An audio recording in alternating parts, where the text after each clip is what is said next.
한 늙은 선비가 진흙탕에 엎어진 채 숨을 거두려 하고 있습니다. 그의 손에는 낡아 빠진 벼루 하나가 꼭 쥐어져 있고 주변에는 온 마을 사람들이 둘러서서 통곡을 하고 있습니다. 그런데 그 앞에 무릎 꿇고 선비의 손을 부여잡은 사람은 다름 아닌 고을의 사또였습니다.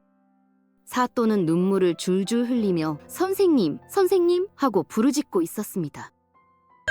안녕하세요. 야당극장입니다. 시청해주셔서 감사하고 즐겁게 감상해주세요.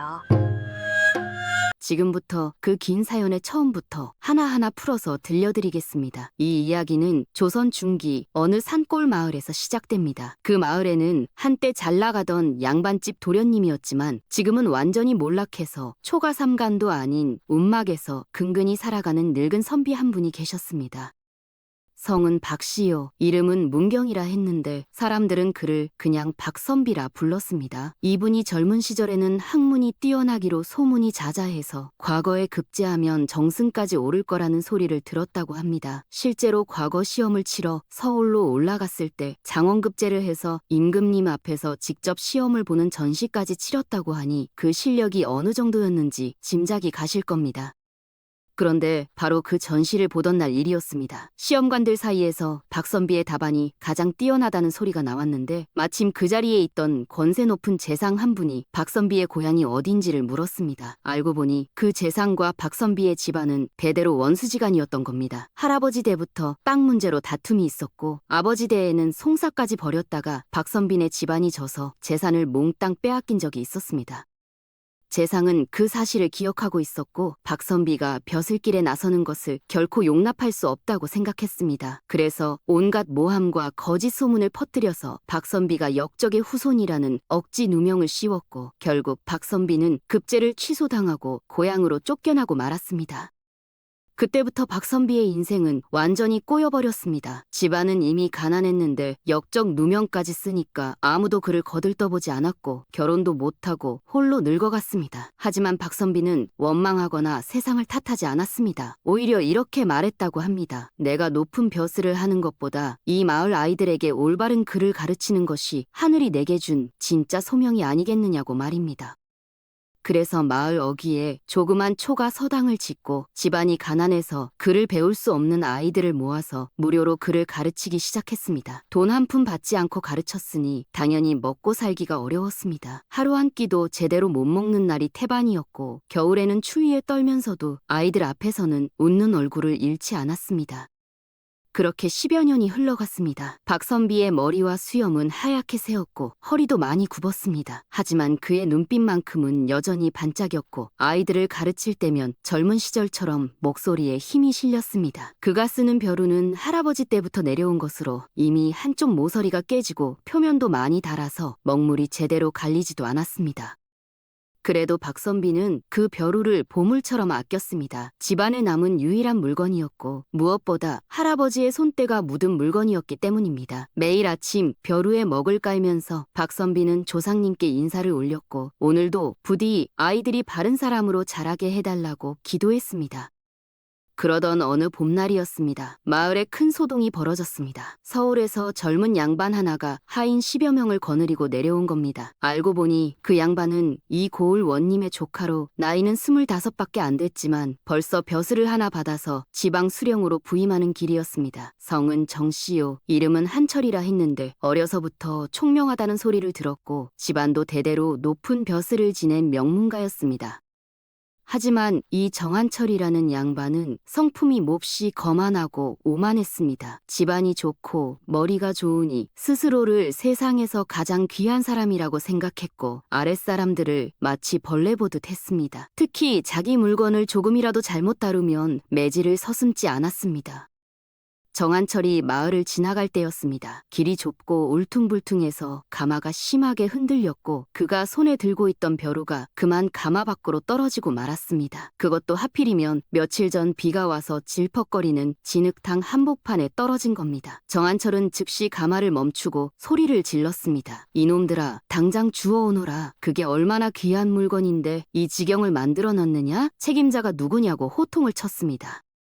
하인들이 허둥지둥 달려가서 벼루를 주워왔지만 이미 진흙이 잔뜩 묻어서 엉망이 된 상태였습니다. 정한철은 벼루를 받아들더니 벌컥 화를 냈습니다. 이게 뭐냐? 내 벼루는 서울에서 은 30냥을 주고 산 명품인데 이렇게 더러워지면 어쩌자는 거냐? 너희대로 가마를 받치지 못해서 이런 일이 생긴 거 아니냐고 따져 물었습니다. 하인들은 벌벌 떨면서 용서를 빌었지만 정한철은 들은 척도 안 했습니다. 당장 가마를 맨 하인들을 끌어내서 각각 곤장 20대씩을 때리라고 명령했습니다. 하인들이 억울하다고 울부짖었지만 소용이 없었습니다. 바로 그때였습니다. 마을 어귀 서당에서 아이들을 가르치던 박선비가 그 소리를 듣고 밖으로 나왔습니다. 멀리서 보니 젊은 양반 하나가 하인들에게 매질을 하고 있었고 그 옆에는 진흙투성이 벼루 하나가 땅에 놓여 있었습니다. 박선비는 천천히 그쪽으로 걸어갔습니다. 허리가 굽었지만 걸음걸이는 의젓했고 얼굴에는 근심 어린 표정이 가득했습니다. 정한철 앞까지 다가간 박선비는 공손히 허리를 숙이며 말했습니다. 나리, 제가 보기에 이 일은 하인들의 잘못이 아니라 길이 험해서 생긴 불상사로 보이는데 그들을 용서해 주시는 것이 어떻겠습니까? 정한철은 박선비를 위아래로 훑어보더니 코웃음을 쳤습니다. 당신은 누군데 감히 나서느냐? 보아하니 행색이 말이 아닌데 어디서 주제넘게 나를 가르치려 드느냐고 쏘아붙였습니다. 박선비는 조금도 흔들리지 않고 차분하게 대답했습니다. 저는 이 마을에서 아이들을 가르치는 늙은 선비입니다. 나리께서 높으신 분이신 것은 알겠으나 사람의 목숨과 몸은 그 어떤 물건보다 귀한 법입니다. 벼루는 더러워지면 닦으면 그만이지만 사람의 살과 뼈는 한번 상하면 다시 돌이킬 수 없습니다. 부디 자비를 베풀어 주시기 바랍니다. 그러자 정한철의 얼굴이 벌겋게 달아올랐습니다. 감히 늙은 것이 나를 가르치려 드느냐? 당신 같은 가난뱅이가 무슨 자격으로 나에게 충고를 하느냐? 당장 물러가지 않으면 당신도 곤장을 맞을 것이라고 위협했습니다. 하지만 박선비는 그 자리에서 꿈쩍도 하지 않았습니다. 대신 천천히 몸을 굽혀서 진흙탕에 떨어진 벼루를 집어들었습니다. 그리고는 자신이 입고 있던 낡은 도포의 소매로 벼루에 묻은 진흙을 조심조심 닦아내기 시작했습니다. 정한철과 하인들 그리고 구경하던 마을 사람들 모두가 숨을 죽이고 그 광경을 지켜봤습니다. 박선비의 도포는 이미 여기저기 기운 자국이 가득했고 빛도 발했습니다. 그런 귀한 옷으로 남의 더러운 벼루를 닦는다는 것은 스스로를 낮추는 것이나 다름없었습니다. 하지만 박선비는 마치 아이를 어루만지듯 정성스럽게 벼루를 닦았습니다. 진흙이 다 닦이고 벼루의 본래 모습이 드러나자 박선비는 그것을 두 손으로 공손히 받들어 정한철에게 내밀었습니다. 그리고는 이렇게 말했습니다. 나리, 벼루가 이제 깨끗해졌습니다. 물건이라는 것은 본래 사람을 위해 있는 것이지 사람이 물건을 위해 있는 것이 아닙니다. 아무리 좋은 벼루라 해도 그것으로 좋은 글을 쓰지 못한다면 무슨 소용이 있겠습니까? 벼루는 주인의 학문과 인품을 담는 그릇일 뿐입니다. 나리께서 앞으로 훌륭한 관리가 되시려면 물건보다는 사람의 마음을 먼저 헤아리시는 것이 좋을 것 같습니다. 말을 마친 박선비는 자신의 품속에서 낡고 한쪽이 깨진 벼루를 꺼내서 정한철 앞에 내려놓았습니다. 그리고는 이것은 제 할아버지께서 물려주신 것인데 보잘것없지만 나리께서 쓰시다가 새 벼루가 마음에 들지 않으시면 이것이라도 쓰시라고 했습니다. 나리의 벼루보다 못하지만 이 벼루에는 3대에 걸친 선비의 정신이 담겨 있으니 부디 아껴주시기 바랍니다. 정한철은 그 순간 머리를 망치로 맞은 것 같은 충격을 받았습니다. 자신은 든 은 30냥짜리 벼루가 더러워졌다고 사람을 때리려 했는데 이 늙은 선비는 3대째 내려온 보물 같은 벼루를 선뜻 내어주면서 물건보다 사람이 귀하다고 말하고 있었습니다. 정한철의 눈에서 뜨거운 것이 흘러내렸습니다. 그는 벌떡 일어나서 박선비 앞에 무릎을 꿇었습니다. 선생님, 제가 잘못했습니다. 저는 그동안 물건의 값어치만 따지고 사람의 값어치는 몰랐습니다. 오늘 선생님 덕분에 큰 깨달음을 얻었으니 부디 저를 제자로 받아주십시오. 박선비는 정한철을 일으켜 세우며 말했습니다. 나리는 이미 훌륭한 학문을 쌓으신 분이니 저 같은 늙은이의 제자가 될 필요는 없습니다. 다만 앞으로 백성을 다스리실 때 오늘 이 일을 기억하시고 언제나 사람을 먼저 생각하시면 그것으로 충분합니다. 정한철은 그날 밤 마을 주막에 묵으면서 잠을 이루지 못했습니다. 머릿속에서 박선비의 모습과 말씀이 계속 맴돌았습니다. 자신이 그동안 얼마나 교만하고 어리석었는지 뼈저리게 깨달았습니다. 이튿날 아침 일찍 정한철은 다시 박선비의 서당을 찾아갔습니다. 박선비는 아이들과 함께 마당을 쓸고 있었습니다. 정한철은 공손히 인사를 올리고 선생님께 한 가지 부탁이 있다고 말했습니다. 저는 내일 부임지로 떠나야 하지만 언젠가 반드시 이곳으로 돌아오겠습니다. 그때까지 선생님께서는 부디 건강하게 계셔서 아이들을 계속 가르쳐 주십시오. 그리고 제가 돌아오면 선생님을 위해 제대로 된 서당을 지어드리고 싶습니다. 박선비는 손사래를 치며 그럴 필요 없다고 했지만 정한철의 결심은 확고했습니다.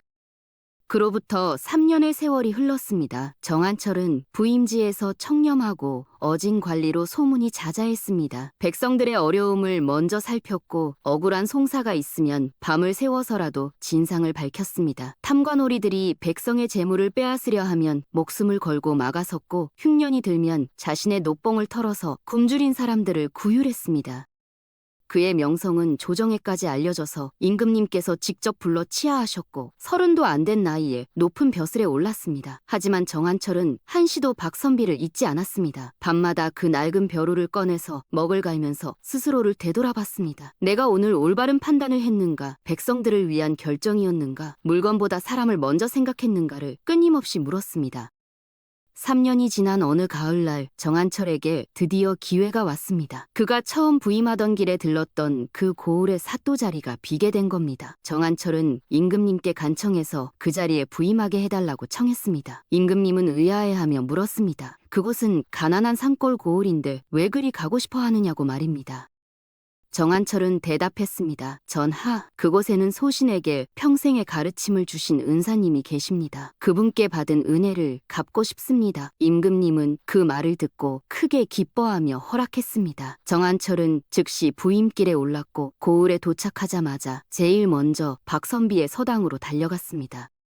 그런데 서당 앞에 도착한 정한철은 깜짝 놀라고 말았습니다. 서당 문이 굳게 닫혀 있었고 마당에는 잡초가 무성했습니다. 이상한 생각이 들어서 마을 사람들에게 물으니 박선비께서 1년 전부터 몸이 많이 편찮으셔서 서당 문을 닫고 누워 계신다는 겁니다. 정한철은 급히 박선비의 집으로 달려갔습니다. 온막 같은 집 안에는 온기라고는 찾아볼 수 없었고 누더기 이불 속에 박선비가 누워 있었습니다. 백발이 성성하고 뼈만 앙상하게 남은 모습이었지만 눈빛만은 여전히 맑았습니다. 박선비는 정한철을 알아보고 희미하게 웃으며 말했습니다. 아, 그때 그 젊은 양반이구나. 이렇게 다시 만나니 반갑구나. 자네는 훌륭한 관리가 되었다는 소문을 들었네. 기특하고 자랑스럽구먼. 정한철은 박선비의 손을 꼭 잡고 눈물을 흘렸습니다. 선생님, 왜 이렇게 되도록 아무 말씀도 안 하셨습니까? 제가 진작 알았더라면 당장 달려왔을 것을. 박선비는 고개를 저으며 말했습니다. 자네가 할 일이 많은데 이 늙은이 때문에 시간을 낭비할 필요는 없네. 나는 이미 내 할 일을 다 했네. 아이들에게 바른 글을 가르쳤고 자네 같은 훌륭한 사람이 올바른 길을 가도록 작은 도움을 주었으니 말일세. 이제는 편히 쉬고 싶구먼. 정한철은 즉시 최고의 의원을 불렀고 좋은 약을 구해왔으며 집도 새로 지어드리려 했습니다. 하지만 박선비의 병은 이미 깊어질 대로 깊어진 상태였습니다. 오랜 세월 굶주림과 추위 속에서 견뎌온 몸이 더 이상 버틸 힘이 없었던 겁니다. 정한철은 매일 박선비의 곁을 지켰습니다. 관아의 일은 잠시 미루고 직접 죽을 쑤어서 떠먹였고 약을 다려서 올렸습니다. 그러면서 3년 동안 자신이 어떻게 백성들을 다스렸는지, 어떤 어려움이 있었고 어떻게 극복했는지를 하나하나 이야기했습니다. 박선비는 그 이야기를 들으며 고개를 끄덕이고 기뻐했습니다. 그러던 어느 날 밤이었습니다. 박선비가 정한철을 불러서 말했습니다.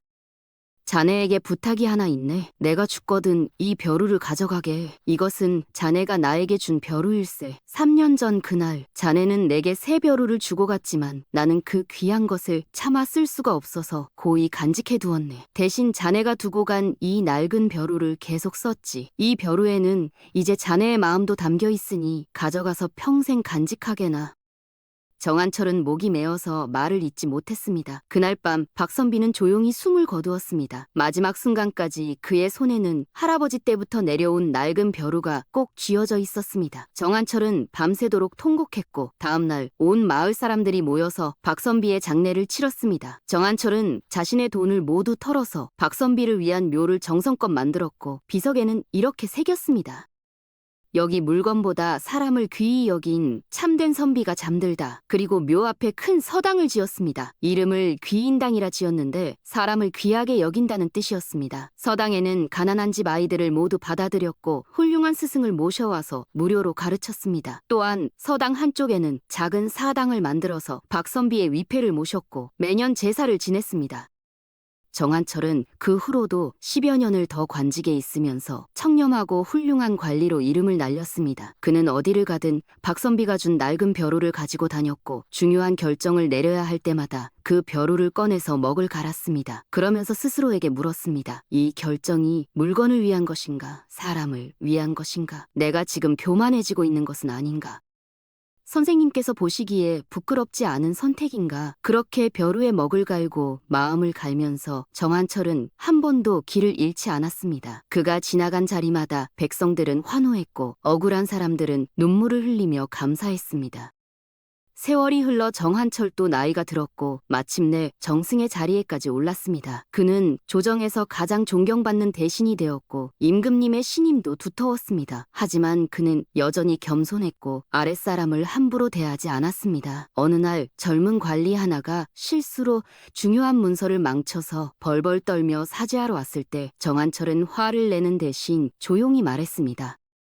문서는 다시 쓰면 되지만 자네의 마음이 상하면 다시 회복하기 어렵네. 걱정하지 말고 다음부터 조심하게나. 그러고는 자신의 책상 위에 놓인 낡은 벼루를 가리키며 말했습니다. 이 벼루를 보게나. 한쪽이 깨지고 표면도 닳았지만 나에게는 그 어떤 보물보다 귀하네. 왜냐하면 이 벼루에는 물건보다 사람이 귀하다는 가르침이 담겨있기 때문일세.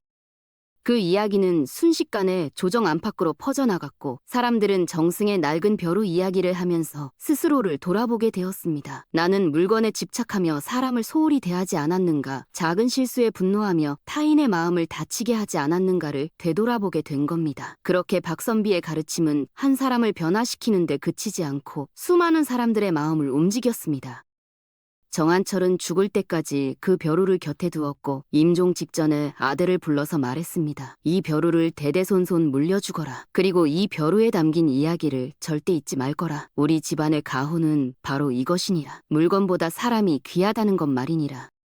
그렇게 박선비의 가르침과 낡은 벼루는 세월이 흘러도 잊히지 않고 계속 이어졌습니다. 정한철의 후손들도 대대로 청렴하고 어진 관리가 되었고 백성들을 사랑하는 마음을 잃지 않았습니다. 그리고 그들은 모두 할아버지가 물려준 낡은 벼루를 보물처럼 간직했습니다. 그 벼루를 볼 때마다 산골 마을의 가난한 선비가 자신의 소매로 남의 벼루를 닦아주던 모습을, 그리고 3대에 걸친 보물을 선뜻 내어주며 사람이 물건보다 귀하다고 말하던 그 목소리를 기억했습니다. 세상에는 금으로 만든 벼루도 있고 옥으로 만든 벼루도 있습니다. 하지만 가장 귀한 벼루는 사람의 마음을 담은 벼루가 아니겠습니까? 박선비의 낡은 벼루는 비록 한쪽이 깨지고 표면이 닳았지만 그 안에는 참된 선비의 정신과 사람을 귀히 여기는 마음이 오롯이 담겨 있었습니다. 그래서 그것은 그 어떤 보물보다 값진 것이었습니다. 오늘 이 이야기를 듣는 여러분도 부디 기억하시기 바랍니다. 우리가 살면서 아끼고 귀하게 여겨야 할 것은 물건이 아니라 사람이란 것을 말입니다.